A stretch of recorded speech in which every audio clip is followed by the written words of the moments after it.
Claire McAuliffe's proof that anyone can get involved in a cult. She's survived not one, but two of them. McAuliffe, who now lives in Brisbane, Australia, said her family joined a super strict Catholic sect cult when she was a child. "I remember my life being normal until I was 4, she told Revelist. "When I was 4, Mom met this priest who didn't like the changes in the church and he believed that there were conspiracy theories surrounding the Pope and the Vatican. That sort of thing. The priest conducted a traditional Latin Mass in her family's home.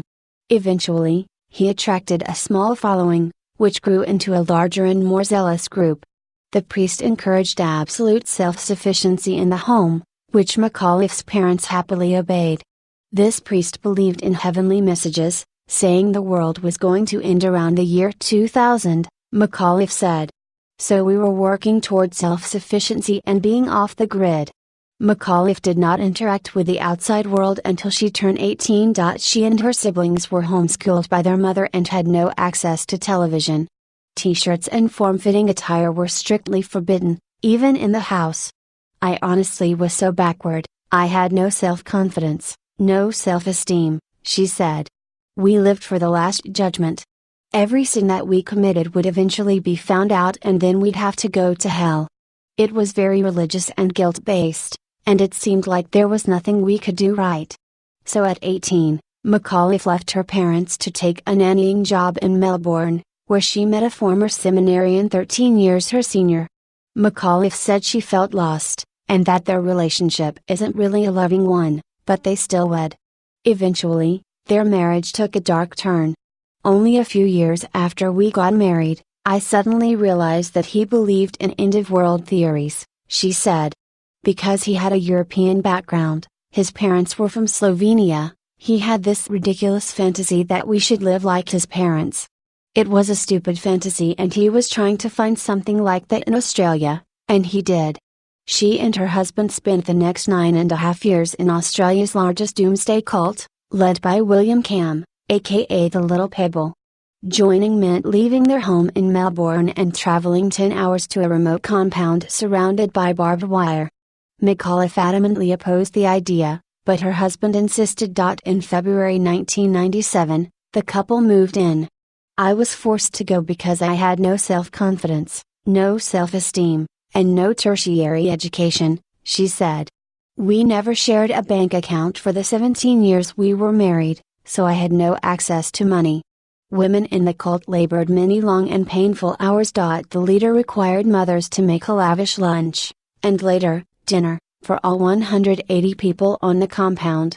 McAuliffe had to balance this with her other required activities, for example mandatory gardening and weeding, participating in lengthy masses, etc., while also taking care of her young children. Worst of all, Cam, the cult leader, preyed upon women, especially young ones. "You know how David in the Bible had all those concubines?" McAuliffe asked. "He resurrected that and made his own royal house of David. The thing is, he chose young and pretty women, whether they were married or not. I was on that list. I was never asked whether or not I wanted to be on that list, I was just put on it. I was told I was a princess, without me actually saying yes to it and not even knowing what it entailed." In 2000, McAuliffe discovered Cam had been allegedly molesting and raping girls as young as 4. "It suddenly all came together, it was like, holy shit, this is what he's doing," McAuliffe said. Here in Australia, the legal age for you to have sex is 16, the legal age of consent. I wondered why some of the girls were having babies when they were 17, so I thought he was just having sex with them when they turned 16, and having babies when they were 17. It was only much later I found out that he was preparing and molesting them from a much younger age." McAuliffe claims the girls' parents knew, but just didn't care. In fact, they were honored that their daughters would be princesses after the world ended. In 2002, everything changed. Authorities arrested Cam for sexually abusing 2 15-year-old girls. A judge subsequently sentenced him to 10 years in prison. To this day, he maintains God and the Virgin Mary told him to molest his victims. McAuliffe begged her husband to leave the cult, but he refused. She couldn't afford to move on her own, so she began to mentally check out. For a few years, McAuliffe put up a good front, but she eventually stopped attending Mass and started taking her 8 young children to a church outside the compound. But her marriage still posed an issue. It had rapidly and dangerously begun to deteriorate. McAuliffe's husband developed an online gambling addiction and lost $250,000 over the course of a few years. McAuliffe needed money to move, and she didn't have it. She didn't even have access to the family's dwindling finances. In my head, I knew the marriage was over, she said. I just put it out into the universe, I need to move from here. I don't know how it's going to happen, but I'm just going to look for opportunities. She started looking for rentals in the real estate section of the local paper. When her husband discovered this, he began tearing the real estate section out. He started taking out the real estate section of the paper and throwing it in the bin, McAuliffe said. And then he tried to tell me that the paper wasn't printing the real estate section anymore. I was like, fuck off, that isn't true. One day, the local sheriff served McAuliffe eviction papers while her husband worked. She and her children were overjoyed. We got evicted by the sheriff, which sounds traumatic but it wasn't, she said, laughing. My kids and I were so happy, 'cause I'd been looking for an opportunity and I didn't know how it was going to present itself.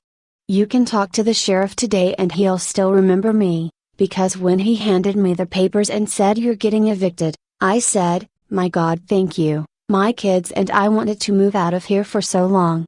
Just tell me what I have to do. The family moved into a rental home outside the compound. A woman from the church McAuliffe attended decided to help her and her children because she knew they'd been through a lot. My new life then started, McAuliffe said.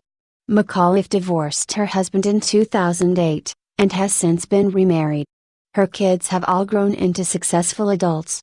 She's dedicated her life to anti-cult advocacy. In September, she spoke at TEDxUK about her experiences.